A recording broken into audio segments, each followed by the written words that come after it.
you can look at someone and you can make assumptions. Sometimes they might be right. In many cases, they might be wrong. You might never find out unless you actually talk to them, get to know them, etc. Of the white slave owners when they would force themselves on the black slaves. So the children there were not accepted into the white family because they were mixed race black. I'm really grateful that it happened, because now it's helping people who are also other multiracial people, multiracial South Asians. I think the way in which the book is opening up the minds of other people is very special. Imagine 1970, you're an Indian man coming for graduate school. This is 50 years ago.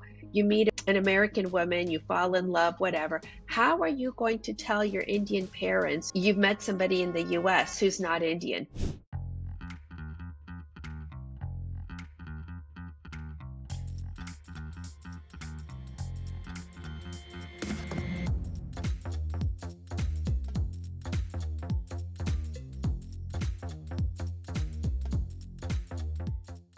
Hi, and welcome to Indian Explorers. In this podcast, we talk about Indian success stories. I am Sabrina, and together with my co-host Amit, we will get to understand the journey of our guests and what drives them.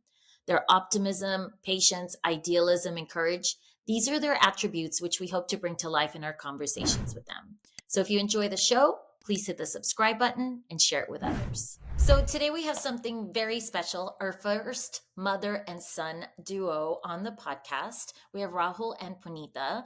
When Rahul was 16, he and his mother began documenting the experiences of South Asian multiracial individuals. Growing up as a mixed race individual wasn't always smooth for Rahul, his father being a white American.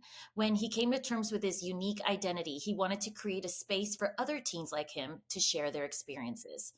So they both co-founded such a space called HumSub Global and HumSub Global Teen for the fastest growing underrepresented group in the United States. They are also the authors of the #1 international best-selling book, Mixed Desis, Stories of Multiracial South Asians. And we're going to dive deep into it. Hi, guys. Thank you for joining us. Thank you for having us. Thank you for having us. Nice to meet you, Sabrina. Amit. Hi. Nice to meet you both. Rahul, you're in LA right now before you head back to Cambridge, correct? At Harvard? Yeah, correct. Well, thank you for joining us. I know you're probably enjoying the last days of your summer break. Sabrina mentioned that when you were 16, you came up with this. To me, you look 16 now. So how long ago was that, Rahul? Conceptualized the idea around 2020, like January 2020, beginning of the year. And it really took off in March of 2020 when the COVID-19 pandemic happened, and all of a sudden I was home from school and I had a lot more time to start working on the platform and developing it.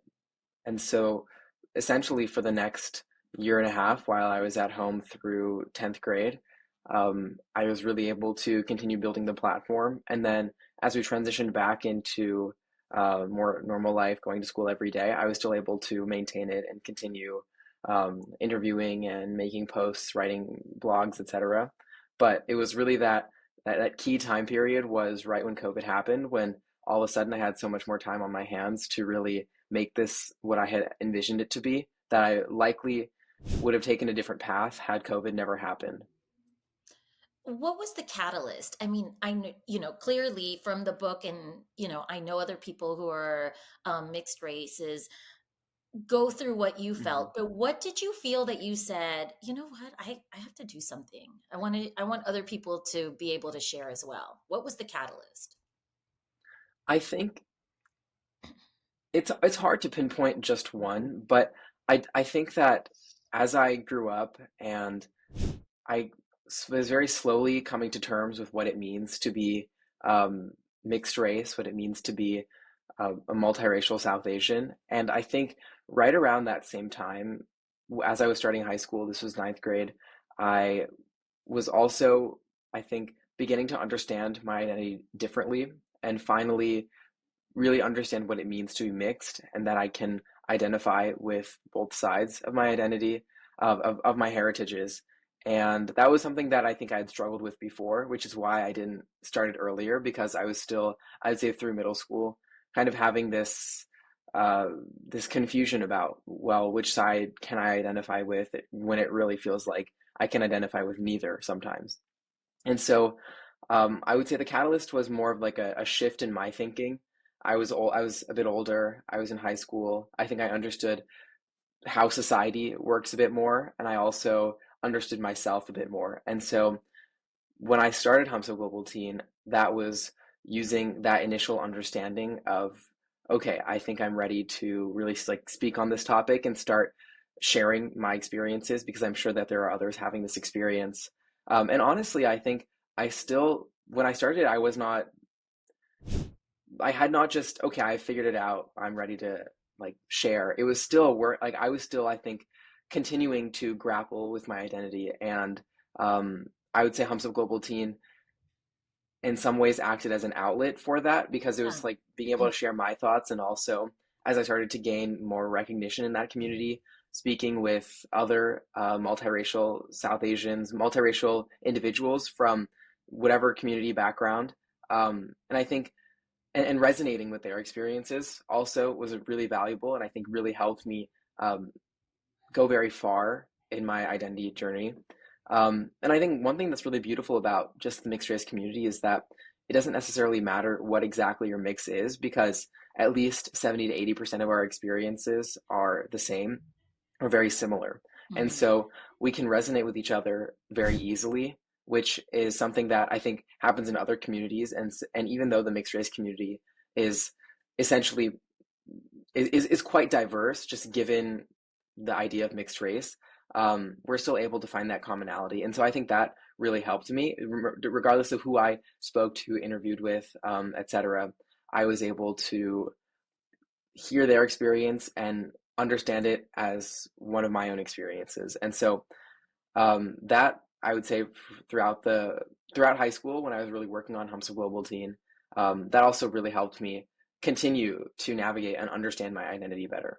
Punita, you mentioned in your book that when you met your husband, your parents were fully supportive. There was no, you can't marry him because he's not South Asian. How did you know how Rahul was feeling during this, teenage time in his life? Well, first of all, you're right. My parents were supportive, my family was supportive, but I had a different trajectory. I was 40 when I met my husband. So it wasn't, I think in the 20s. So in the 20 years between my 20 and 40, South Asians, you get married in your mid 20s, and that was to be expected. It didn't happen for me. So in all those succeeding years, since the marriage wasn't happening, I think by the time I was 40 and John and I decided to get married, they were just happy that I was getting married. So the idea of who it was, I mean, John's acceptable, he's an attorney, well educated, good family, all of that um, came together. But the other thing that happened was also the community changed in the US. I mean, my family had been in the community since the mid 1960s. So it would have been heard of when I was 20, early 20s, to really marry somebody not South Asian. In fact, all of my girlfriends from the community had arranged marriages. And we're talking in the late 70s, early 80s. And so I escaped all that. So in the 20 years when I escaped that, the whole community changed. Many more Indians in the US. The young ones are now, they're born here. I was born in India. They're much more, it was just much more accepted to be both cultures. And so young ones, people were marrying out.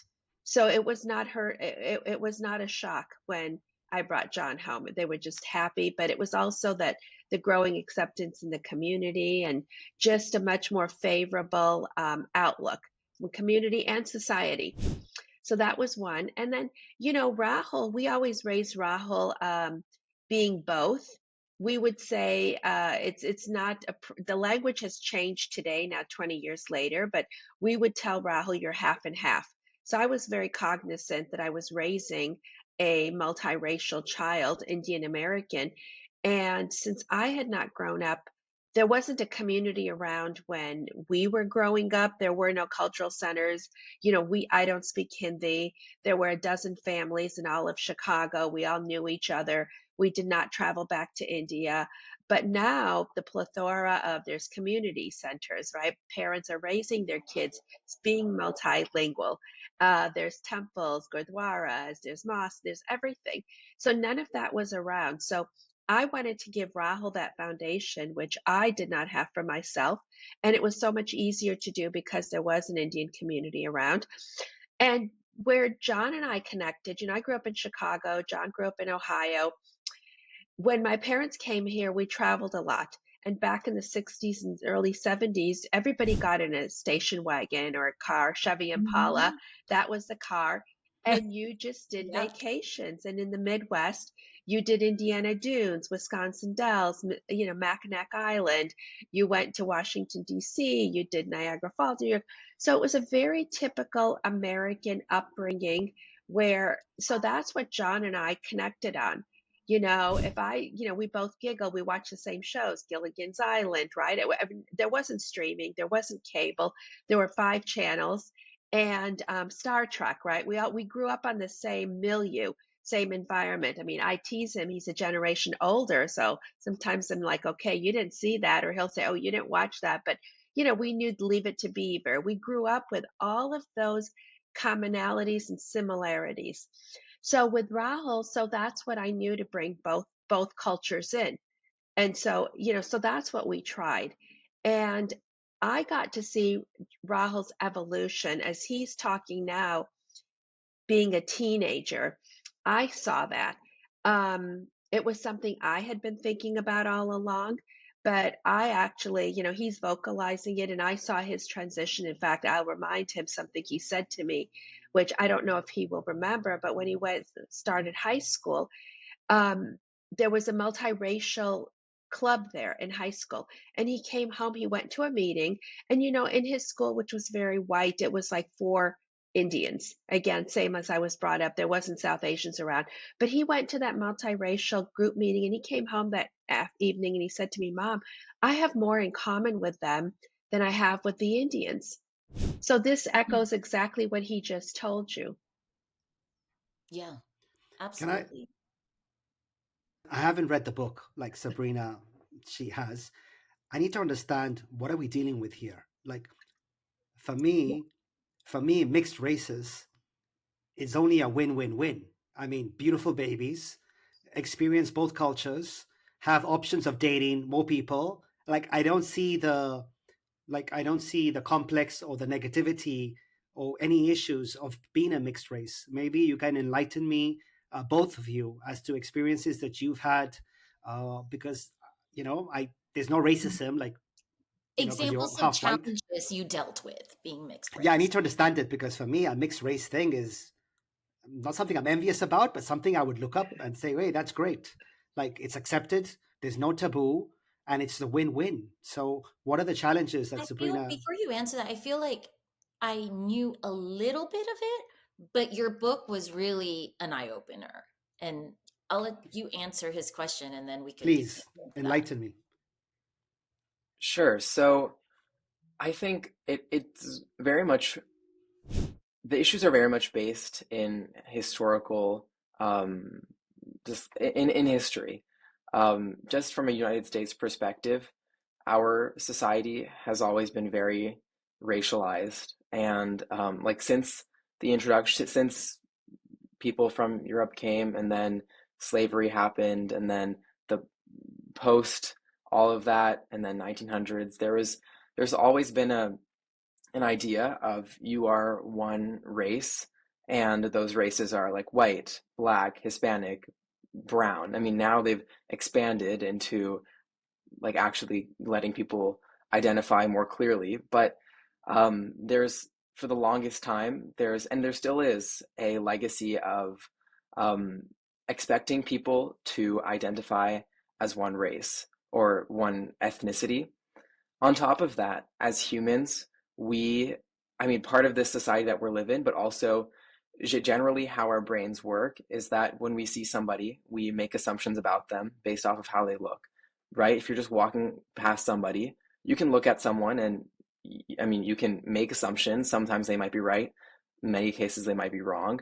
And you might never find out unless you actually talk to them, get to know them, etc.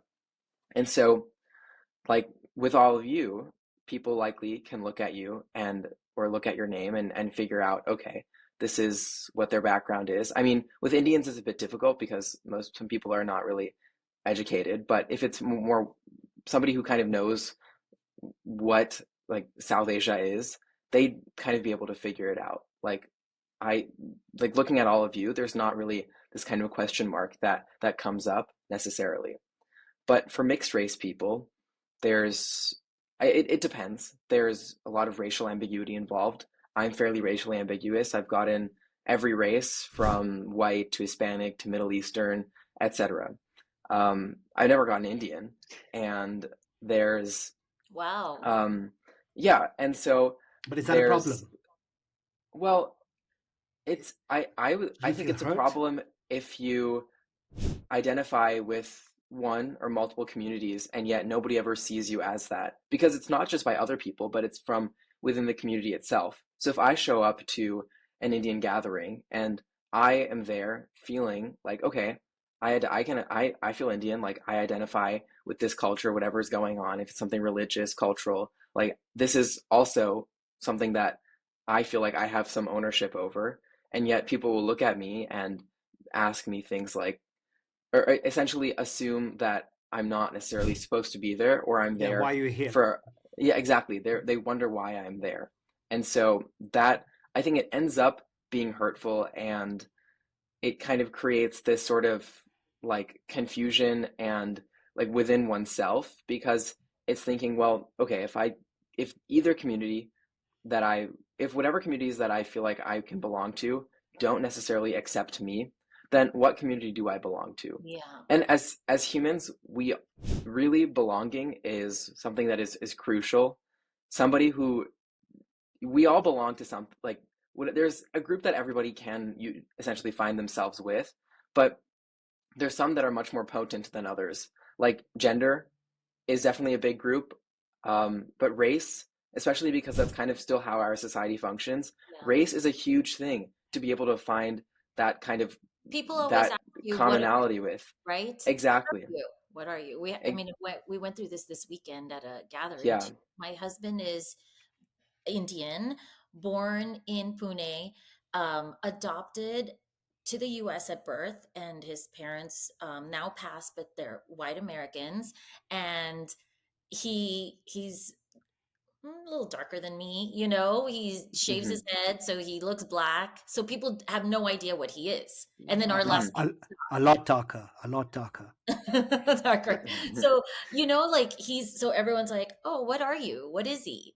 What is Hmm. he?" And he's like, so I think hearing his experience and then reading about yours was just Hmm. so enlightening. Amitu, I wanted to tell you, when I was in law school, there was a 1 year program where people came from international students came to our school, and there was a guy from India, a little older than me, and he said, "Well, you're not Indian." And I said, "Yes, I am." He said, "But you grew up here, so you're really not Indian." And Yeah, I Hmm. was offended by that, Rahul. So I can't yeah. Hmm. imagine how you feel when they're like, "Well, you're not Indian enough and you're not white enough." Yeah. Hmm. I've lived So, in 6 countries, and yeah. everywhere I've gone, I've got that question. And honestly, my wife gets upset because when they ask me what am I say I'm beautiful. Like I always like say, oh, I'm sexy, I'm beautiful. I know what they're trying to get at, but Yeah. Hmm. it doesn't Yeah. matter. Yeah. So I Amit, got your point. yeah, Yeah, but I wanted to give you, you asked the why is it a big deal? So there's historical yeah, context in the U.S. The one drop rule because of the white slave owners when they would force themselves on the black slaves. So the children there were not accepted into the white family because they were mixed race black. And so that one drop rule has stayed, and every state implemented laws against miscegenation, which is intermarrying. And it was only in the US until 1967, the Loving v. Supreme Court came, Loving v. the United States, the Supreme Court ruled that this was illegal. So the states had to remove that off. 67? 1967, you could not marry in certain, Wow. I think 16 states were left with the law still on their books. So there's historical context here. There's the color of the skin. Um, just think, if you think publicly, Barack Obama never said he was multiracial. It was not in the vernacular here. He identified as Black, and there's a whole history of that. But then let's go back and think about India. In the 1600s, with the East India Company, the Britishers, there was a whole Anglo-Indian community. The Britishers that took upon maybe Indian mistresses. There weren't really marriages that we saw, but there was a small Anglo-Indian community there that was also frowned upon because those men did not take the kids back to England. They weren't white. They were dark. They were Anglo-Indian. And now that community has slowly died out, but there are stories from those people that were of Anglo-Indian. And then, mixed Desis, our title, we didn't think of this when we came up with the name, but to another generation of Indians, it has a different context. North Indian and South Indian is mixed Desi. They didn't marry. If you think back, the movie in the 1980s that came out, Ek Duje Ke Liye, that was a big deal that the North Indian was a girl was, marrying the, and interested in the South Indian boy. I mean, they were, so if you look back in context of India, and even when we talk about them, interfaith, so it's not just race, it's also, Punjabis married Hindu Sikhs because you were Punjabi, but Hindu Muslim, Sikh Muslim. In this U.S., you have Jewish marrying Christian, marrying God. There's a whole movement within the Jewish community to how to help interfaith couples, Jewish individuals that are marrying God. So there is a lot of this going on. We can agree it's beautiful, but historically around the world, there's a lot of issues that are deeper than just color and race. I agree. The fact that Trump's argument was, is she brown or is she black, is his first arguments against Kamala, means if this guy who back then had the big lead is bringing this up, that means he's terrified over her. And obviously in America in the last decade, because of the age, about 15, 20 million white people who are mainly Republican have passed, and the new 10, 15 million people who are immigrants or foreigners are actually more left or Democrat. So the fact that this could change and decide the election, and I don't care her color, I don't care if she's Indian or brown, but it is a big deal for many people. Mm-hmm. So I understand, I get your point.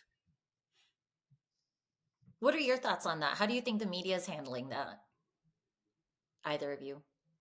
I mean, it hasn't really come up that much. I think in some ways, I mean, also there's like a lot been definitely discourse within the multiracial community about like if Kamala Harris has appropriately shared her identity. And I think, and honestly, I think if you kind of look at her campaigning, like it doesn't really come up that much. Like she's always very outspoken about her mother because like whatever, she like had a big impact on her life, and her mother was the Indian one. But in the US, I would say she's likely more considered Black than she is Indian. And I think that also kind of works to her advantage to appeal to more voters and stuff. So she doesn't really ever go like make very big statements like, oh, I'm just Black or I'm just Indian. Also, her background is that because both of her parents were immigrants, like her father was Jamaican, and so essentially she's not really like African American either. And she's not really like she's kind of a first generation for both of the communities that both of her parents were immigrants, so she's first generation in both. And so I guess this all just really puts her in a very special place. I think in a very similar way as she's not really like being super outspoken about like you should vote for me because I am this race. I was reading something about how she's also not doing the same thing about her gender and like being the first woman, whatever, every barrier that she's broken and new thing for a woman to do. she's not saying vote for me because I'm a woman. It's vote for me because like I'm Kamala and I have these policies, whatever. And so which I think is kind of the right approach, and is also a very future facing approach, because eventually, especially in the US, interracial mixing is becoming so common that there are going to be more and more families who really won't have, there's not really language, I think, to necessarily describe like how those families will look. Like there could be a family that's four or more different races, and how they celebrate it, how they acknowledge that is going to keep changing. And so I think making this election not about race, even though, I mean, again, Trump kind of tried to, and it didn't really work. I think that has been the best approach. Yeah, she doesn't need I to. yeah. Yeah, Hmm. it was because of your book where I realized that mixed race is the fastest growing community in the US. Hmm. underrepresented. I know, Yes, it is. It went underrepresented, yes. Yes, it went up Hmm. Go ahead. to 275% from the 2010 to the 2020 census. But you know, your point about how's the media, and Rahul said the media doesn't know how to treat it, her background, because she's a triple threat. She's a woman, she's Black, and she's South Asian. And you know, if you hear her from even her book and her speeches from before this, she would just say, "I'm an American. I am who I am." And you know, I personally have been supporting Kamala. I mean, we live in California. I met her when she ran for AG back in I think you know, when she first ran her first campaign. And I always thought it, you know, and Indians think it's interesting because she's only Indian when she needs money. And that's something like, you know, she That's went, what I hear. yeah, she's The well, but you know, but there's context to that. You know, she did go to an I HBCU. agree. Her father was Jamaican, but there was no Indian community. She's around my age, but she was born here. So there was, you know, if I'm saying in 1966, there was no Indian community when we immigrated. There was no community when she was born in Oakland, California. So her mother turned to what was natural, was the Black community, of which her father was, and also there's racism within the Indian community. 1966, Black and South Asians, you know, it was difficult to bring somebody of a different race back home to your parents. And you just even have to think about our community and our, you know, casteism and colorism within ourselves. So that's, you know, that's who she is.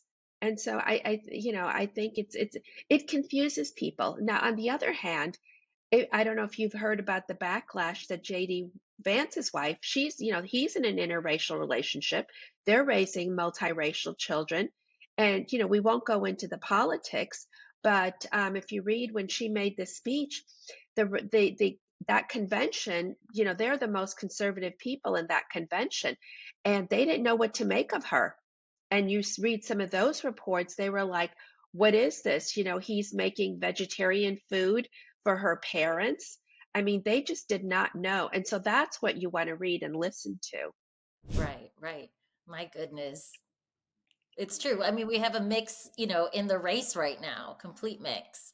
So, one thing in the book that I found was a current theme was checking the box. What are you, right? Um, Hmm. when did I guess, see, these are things I didn't even notice when you're checking a box. When did mixed race pop up on the list? Um, Mixed well, race doesn't. I remember, yeah. So It, there's not a mixed yeah, race box usually. I mean, sometimes This is I mean, other. there are, well, okay, no, there is a two or more two or more. races box sometimes, and Hmm. Okay. sometimes they'll also let you check like as many as you want. Um, I do remember, I think at least that started happening maybe when I was in middle school, because I'm pretty sure throughout elementary school, I was kind of at the tail end of like a lot of, I think, cultural changes happened right after I left elementary school. So like a lot of like even with DEI and like kind of the things that we learned about and stuff were like it was just different how it is now. And so I definitely remember in elementary school, whatever government forms, it would always like just have choose one, and a very like limited selection. And then I think things kind of changed between middle and high school. And I think now every form that I've had to like select for college and maybe what other government things have had some form of like either choose multiple races. Sometimes they'll have a two or more races box, and then if you click that, they'll ask you to specify. But it kind of depends. But I think mostly that is a much more widely like accepted practice now to let people kind of self-identify how they want instead of how it was, I would say like 10 years ago, I'd say it was very different. Right, right. I mean, Hmm. I took that for granted, until I read the book. Hmm. So I wanted to ask too, what was your emotional process putting the book together? It must have been for both of you a diverse or an array of feelings, reading through it and seeing what other people are going through. I mean, there was one woman who said, my mom told me not to Hmm. marry a South Asian. She's South Asian, and I was like, oh, wow, because of the beliefs, those strict beliefs, the sexist beliefs, the machismoism, it's just reading through it and hearing all different opinions, experiences. What did you guys go through reading, putting this together? I think so. For me, when we started working on the book, it was about 2.5, 3 years into working on HumSub Global Teen. And so by then I mean, a lot of the work that I had done, and I had been on panels and interviewed mixed race people, written blogs, just like been in contact with a lot of other multiracial individuals.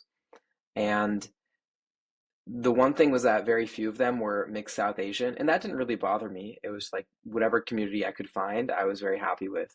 And so when we started working on the book and actually finding people to um, like submit something for it, I think realizing how many people were interested in sharing it and sharing their stories and being a part of this project was something that was very special. And I think like whenever I look at the book, like have read it, um, it's something that I feel like it's kind of like I don't know, maybe like a dream come true in some ways because it feels like a project that is very meaningful in and of itself, but also like because it's directly related to this community that I am a part of and that I have like continued to kind of struggle with understanding my place in it, realizing that there are other people who feel the same and are going through very similar struggles.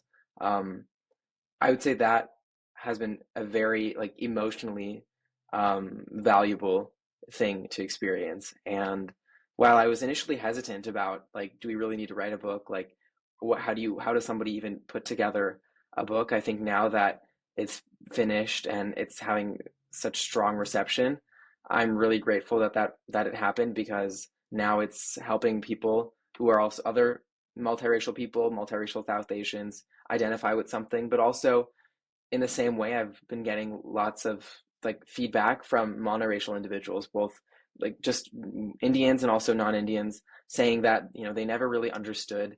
Um, they never even could think that this would be like something that people would be feeling, and I think the way in which the book is opening up the minds of other people is very special. And so for all those reasons, I feel like it was less emotional in it and more like while reflecting on it, I would say it's become more so because I'm kind of realizing the full extent of its impact. The impact of it, right? So Right. I Hmm. can And add, Punita, yeah. go Oh, ahead. Yes, so, yes. No, please. I was watching Rahul do, it's COVID time, as he said. He's sitting upstairs and having conversations, where with this global community. When he would do his presentations, we had HumSub Global Teen, and he said youth would reach out. And none of this was planned for us. We just had time during COVID to think about it. And it just popped in my head. It was like, Rahul, you need to write a book. This is fantastic, fascinating what I'm hearing and your discussions and things he would share with me. But that took me back to the time of when I got married. And thinking I didn't have a community. I didn't have another set of parents that were raising multiracial children. And it was multiracial South Asian specific. And that's why, and Amit, since you haven't read the book it's a 50-year history of people that are from teenagers to people in their 70s. And not every author is in South Asian. So there are white women who married Indian men in the early 1970s. There are Black men that talk about marrying within the South Asian community. There's a Vietnamese woman, East Asian people. So it's not all South Asian voices, but one person in the relationship or the mix has to be South Asian. So we did it that way. And what I find fascinating is that the stories, and I think it's a historical book because, as you mentioned, the young woman in recent years said, my mom encouraged me not to marry South Asian, somebody that was born and brought up here because of issues in our community. And the issues that white women said when they married, I mean, some of it could not be, just we edited for space. But when they met the South Asian man, I mean, imagine 1970, you're an Indian man coming for graduate school. This is 50 years ago. You meet an American woman, you fall in love, whatever. How are you going to tell your Indian parents who've saved every penny you've met somebody in the US who's not Indian? This is 1970 India. And I'll just share you one line because this friend of his is very close to us. And she said when her husband sent her photo back to India to his father, his mother had passed away. So there was a grandmother in the house, the father, and we're talking middle class Indians, right? Back then. And his father looked at the picture and said, "Oh, wrote to his son, I'm so glad, they had aerograms back then. I'm so glad you found an Indian girl in the US. Like, wow, this is such a surprise." And he wrote to his grandmother and said, "Well, she's not Indian. She was brunette." So father, and so her story is this white woman, she goes to India, and the title of her essay is I ended up landed in India wearing one of my Kmart saris, because there were no Indian stores here to buy a sari. There were no Indian women to teach you how to wear one. She had to go to India when the father realized, oh, she's like American, and they bought 6 yards of material. They stitched a blouse at home. So you have to think of the context, what happened in 1970. Then you get the 80s. Then you get, like I said, by the time I got married, it was easy because you have the stories of people marrying out saying, hey, but I needed to plan 2 weddings. I wanted my faith and I wanted their faith. And how did I do all this? So that's what I find as I step back, the beauty of the book, and you go back and you reread each essay, and there's a lot of depth in each one. And then the multiracial kids like Rahul, or the ones in their 20s that said, neither of my communities accepts me. I have difficulty. Or there's one woman that said, I didn't know my father was Indian. Mom never told me. I'm of a different culture. I just thought it was that. And now it explains why my cousins make fun of me. Now it explains why I'm different. So that's what you're getting and reading inside of this. So you can look at it from an Indian perspective, but look at it from other ethnic groups, their wonderment about somebody South Asian in our community. What does that mean? Yeah. Why are some of the authors anonymous? Was that because of the way it was sent to you, or did they choose to be anonymous? We gave everybody the option of full name, initials, aliases. So some of the names are not the actual names, or anonymous, because, and I'll tell you one story, and I was sensitive, right? This is me being Indian and Asian, thinking we're asking people for stories, and they may not want to put their name. So we put that out there. So there's one story where the story is written, and now her relatives have read her story, and I got feedback from the relatives saying, but we didn't raise her that way, and they were offended. And the uncle wants like a part 2, like a follow-up, and hearing from all To give relatives his of those version. people. Yes, because they were shocked. She's written a couple of stories, And we didn't know. So it's real interesting that, and there are prominent people that are chose to be anonymous. I mean, they've written stories because they just, Okay. it may, it would offend a family member. Maybe it would not be something they want to know that they said this. So that's why all the options are out there. That makes Interesting. sense.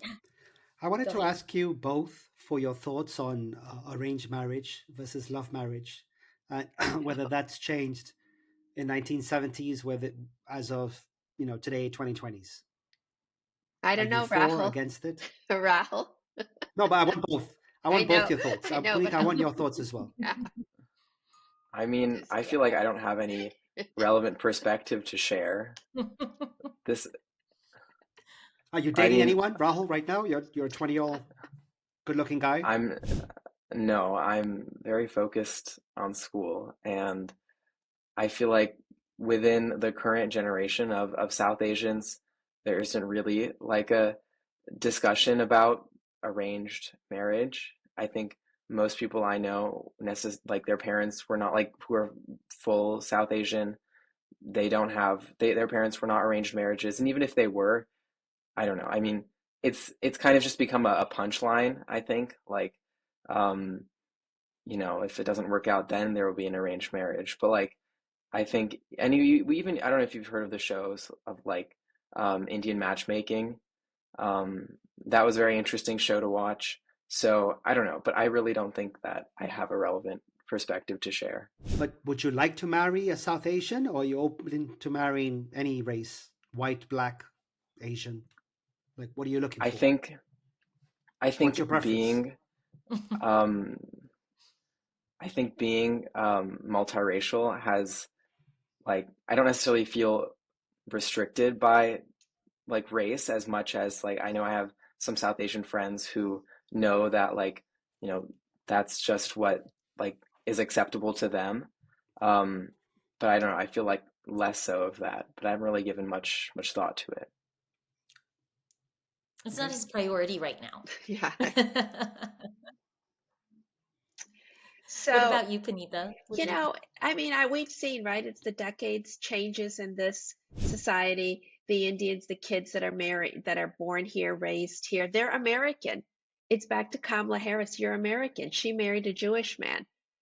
I married John, but as I said, our commonalities were we grew up in the Midwest.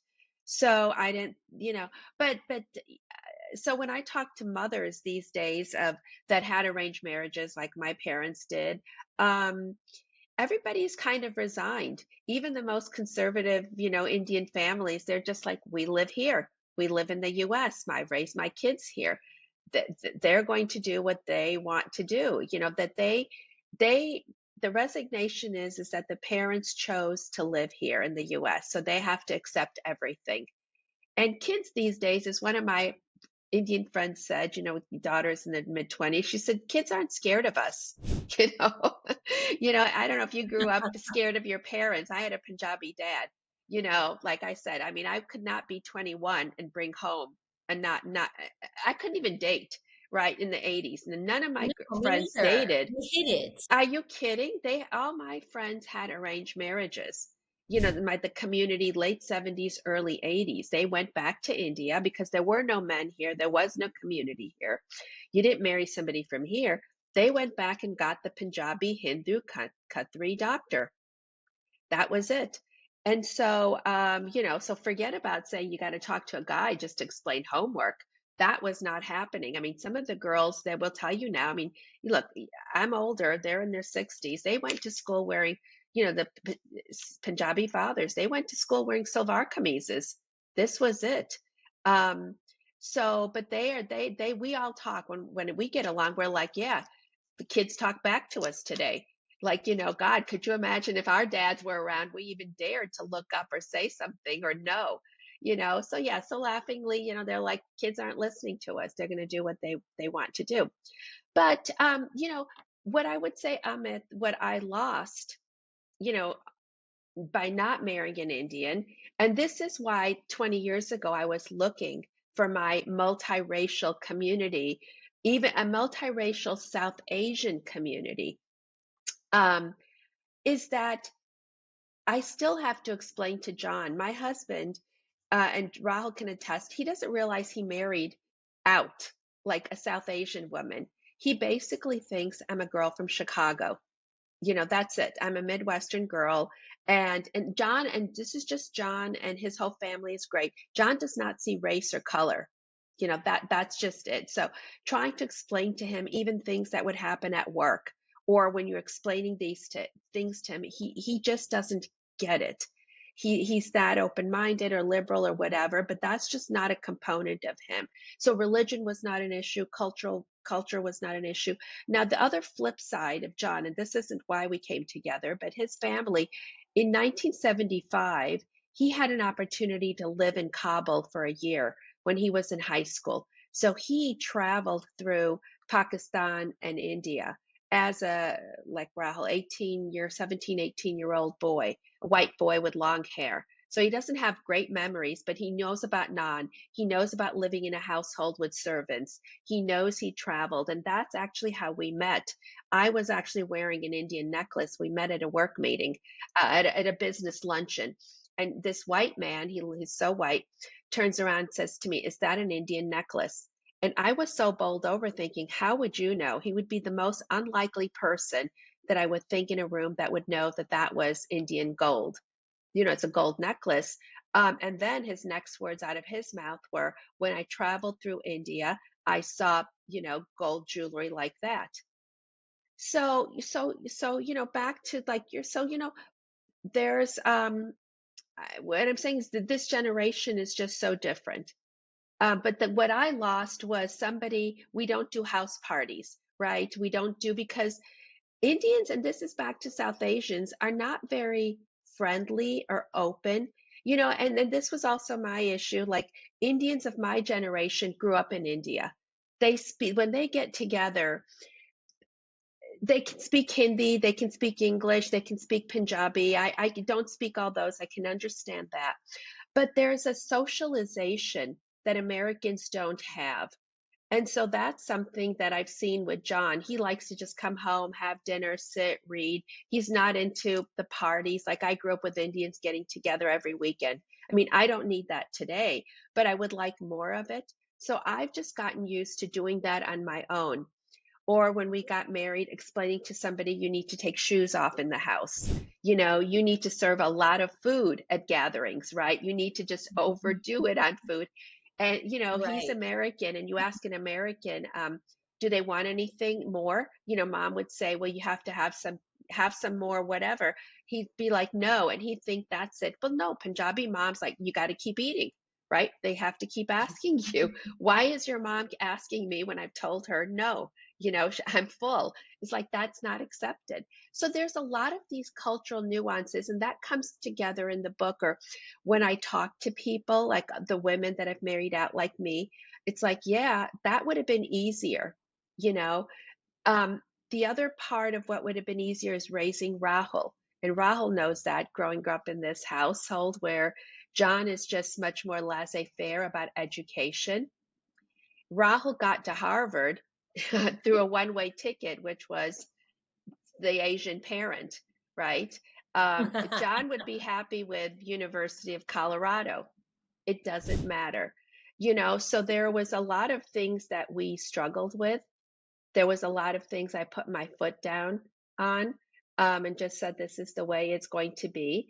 And some of that, but so some of that, I mean, there's a lot of discussion on that front, and those are discussions that are the next book or something, but parents have. And the first part is, you'll see, Sabrina, some of the names of some of the children are just Anglo names. Some of the Indian moms have said, and this is our community too, saying, I had a very difficult name to pronounce. I remembered when I was growing up in the US, they couldn't say my name. My son is Brian Smith. That's it. That's all. Right. I want it to be easy for him. Yes, we did. And Yeah. so that's an intentional decision. Our intentional Right. decision was, I wanted both. And so it is Rahul Arjun, John Yates. My husband is John Yates, and he was a junior, so he did not want a second. But he was okay with that because I wanted to honor our child as knowing you are both. And John picked Did you? Rahul. Oh, sorry, go ahead. Sorry, go ahead. That's it. Yeah. Sorry, I was going to ask, did you both have any challenges working together as a mother son? We ask all partners and couples Yeah. this, so I was like, oh, what challenges did you two have? I mean, I think we kind of worked on different parts of it Yeah. and did different outreach and stuff, which helped. And then putting it together was not very difficult. So I actually think there was not as much like tension as there could have been, which was, I guess, I mean, it ended up being a very strong final product. So, Yeah. Yeah, there wasn't because he interviewed the multiracial youth. I interviewed the parents. We had a Word document for the manuscript we were inserting. Um, and talking about, he's much more technologically savvy than I am. So that kind of, it was a collaboration. There was some back and forth about titles and, layout and what do you think? And we would just toss ideas out, but there was no conflict. Rahul, I think when we did the intro with your mum, she sent us a flyer of you performing. You were doing a performance of some Indian, what's it called? Bharat. I don't even know how to pronounce it. yeah, Yeah, can you tell us how you got into that? sure. So that's the thing I've been doing the longest, in my life. So I would say around when I was 4 years old, my mom took me to a performance by the same dance school that I later joined. And she said that I seemed really interested in what like whatever I was seeing on stage. And so then when I was 6, I just started kindergarten. I began taking classes, and that was in 2010. Then I continued with it for 13 years through high school, and then I was able to do my Arangetram, which is essentially it's a solo performance that's roughly 2.5 to 3 hours long that marks like kind of your next like phase as a dancer where like okay you've learned everything and you've kind of like I mean mastered is a bit of an exaggeration, but Graduated? like you've really worked hard on it's kind Black of like a belt. Yeah. graduation. Black Yeah, belt. it's kind of like a graduation, except you're supposed to still keep dancing and stuff. Um, so yeah, and I think dance was a great way for me to stay connected with the South Asian community, and especially growing up. Like that was really the only South Asian that I would see frequently since there were not many in the schools that I went to.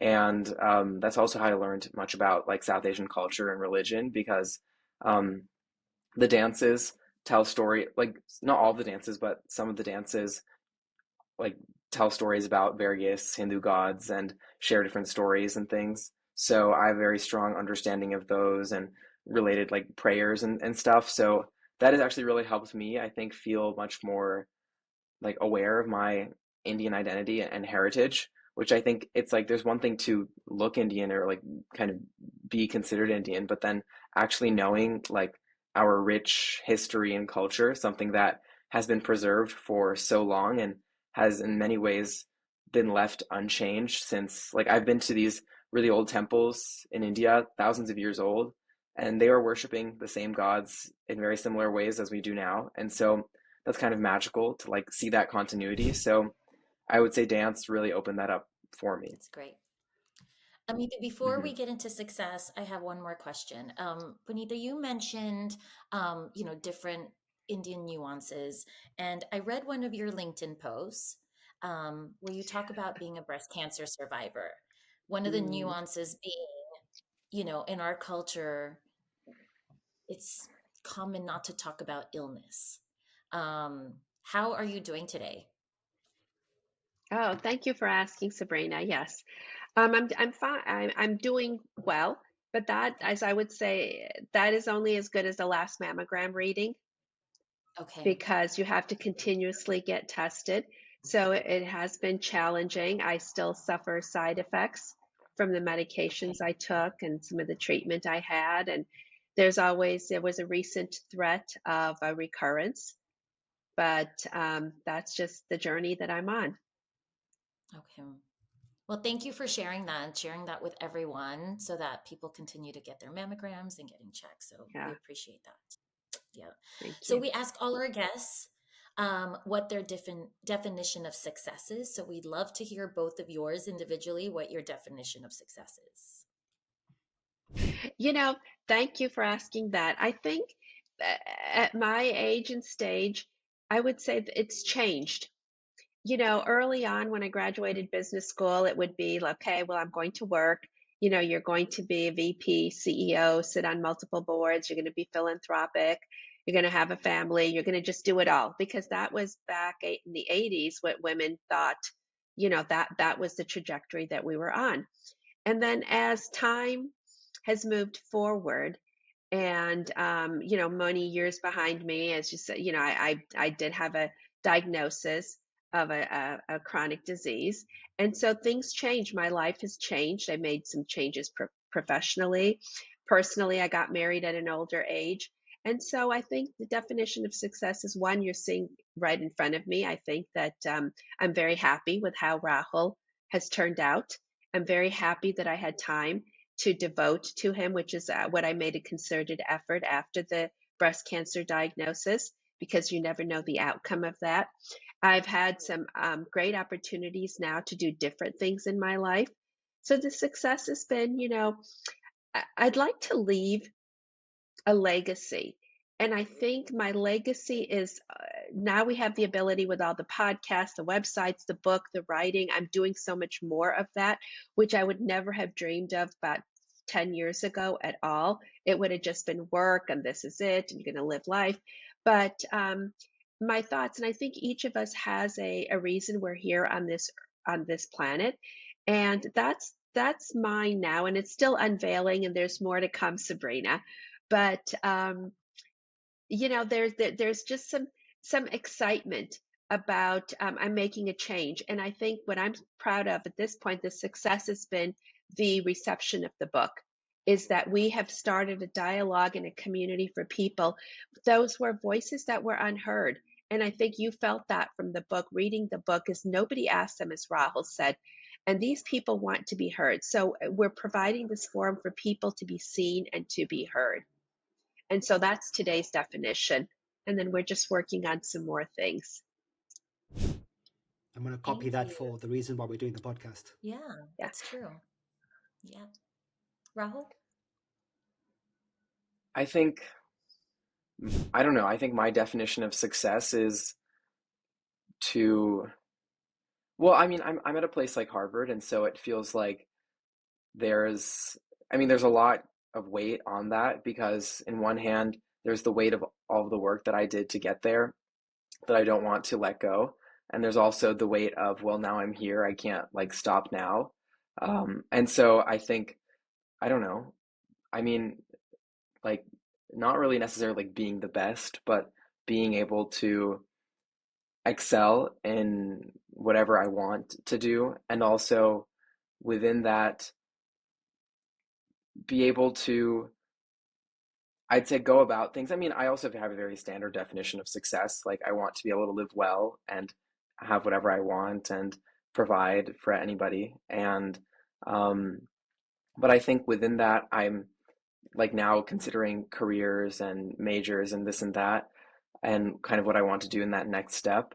And so I think, and I think throughout high school, I also had a very like I really had to curate my like activities and like profile, I'd say, for applying to college. And I think I'm kind of doing something very similar now, where like I'm kind of finding my own path and being able to draw from like multiple different kinds of things in order to be successful and like reach what I'm envisioning. It's still like, to be determined, but I would say that's kind of how I feel about it right now. Great. Thank you. So at the end of our podcast, we like to do a rapid fire, quick answers, first thing that comes to your mind, and it'll be fun and fast. So Amithu, do you want to go first? Sure.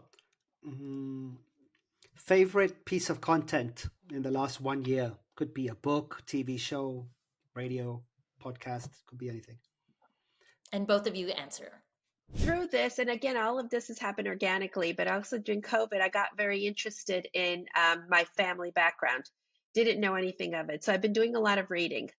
So, and actually, years ago, I just started reading things by Indian authors. So I would say one of the books that a friend had told me to read is called The Lost Homestead. And this is written by Marina Wheeler. I don't know if you've heard of that, Sabrina? No, I haven't. Okay. Well, it's Marina Wheeler, she's an interesting person. So she's multiracial South Asian. She's British. She's the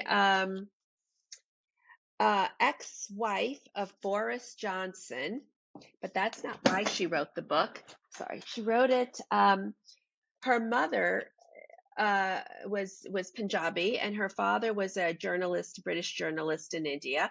But she wrote the book because she had this desire to learn about her own background and legacy. And so it's called My Mother, Partition, and the Punjab.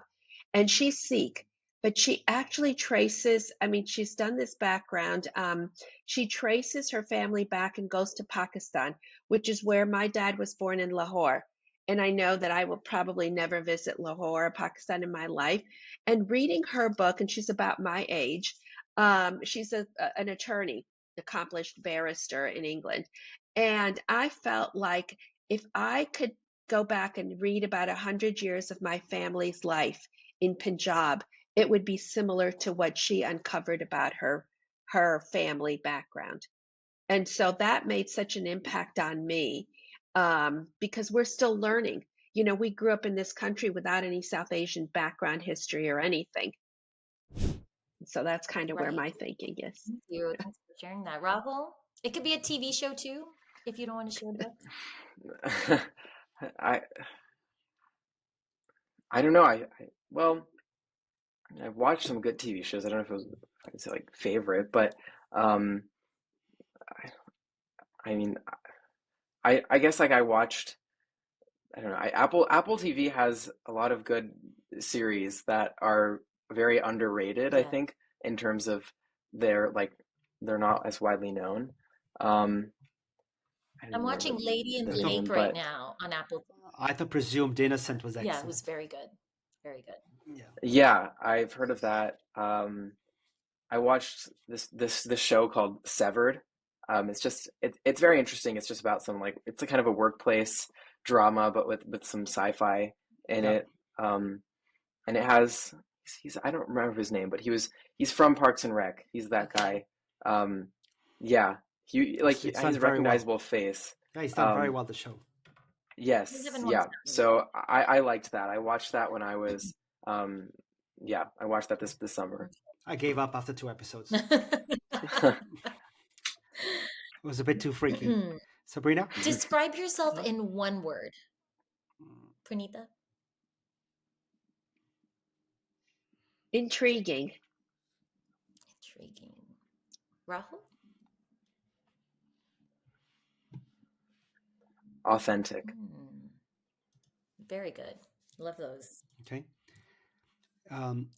If you can have a tattoo of any brand in your body and you get that brand for life free, what brand would you put on your body?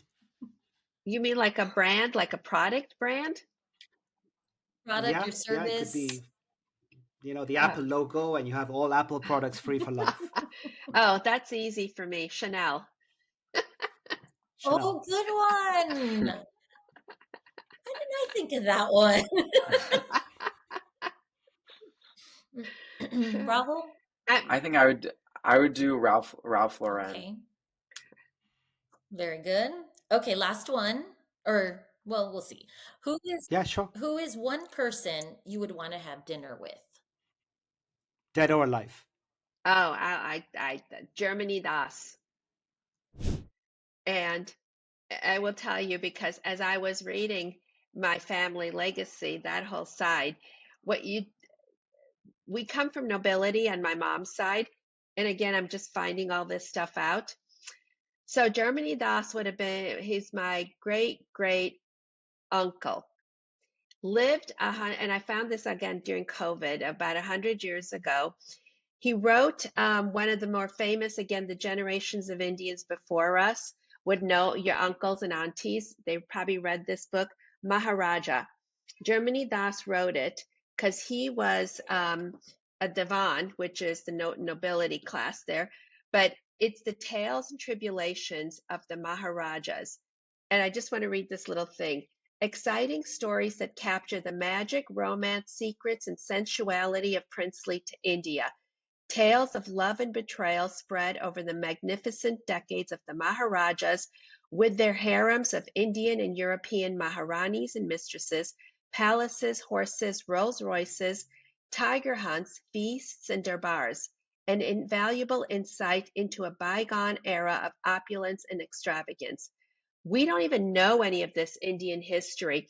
But what blew my mind, and I keep saying I have to write this blog and get it published in the LA Times, Germany Das, because he was the right-hand man for the Maharaja of Kapurthala, he would travel with him around the world. He was in LA in 1939. And when you are traveling with a Maharaja, you are not there's no Uber or anything. They were traveling in Rolls Royces, and they met. Now think of LA in 1939. The movie studios had just opened up, right? Things were just, Hollywood wasn't what it was. There were movies.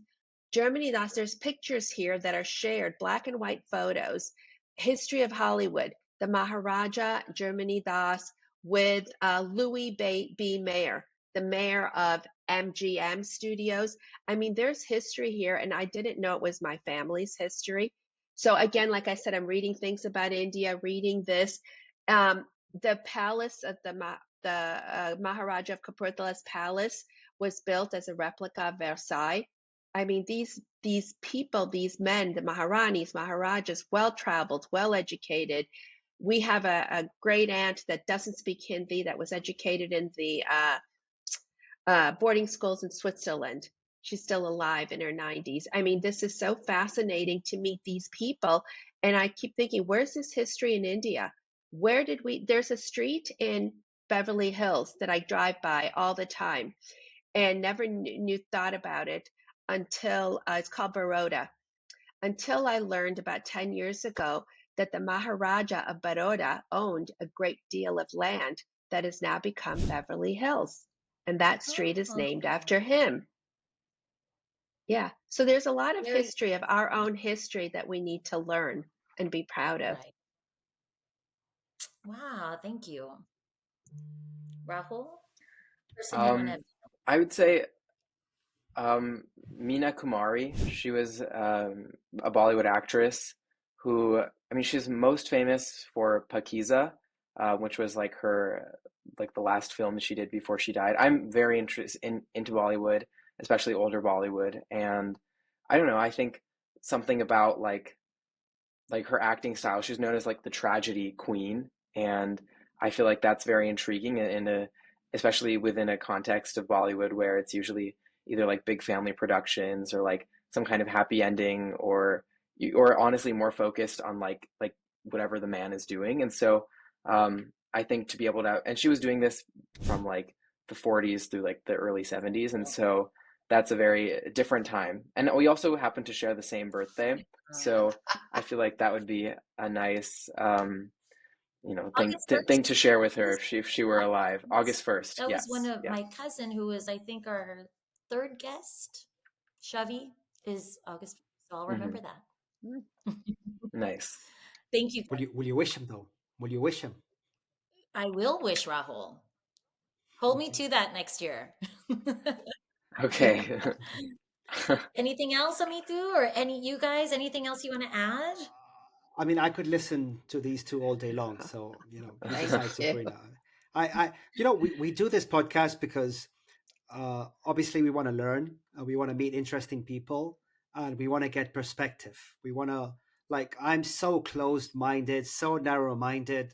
For me, mixed couples is what even is that? Like mixed races, how is that even an issue? How is that even something to even, for me, it's just such a positive thing.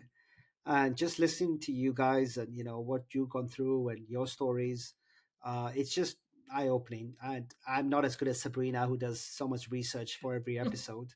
But I enjoy just getting to know both of you, and this is why we do what we do. So I've enjoyed myself. It's been a great.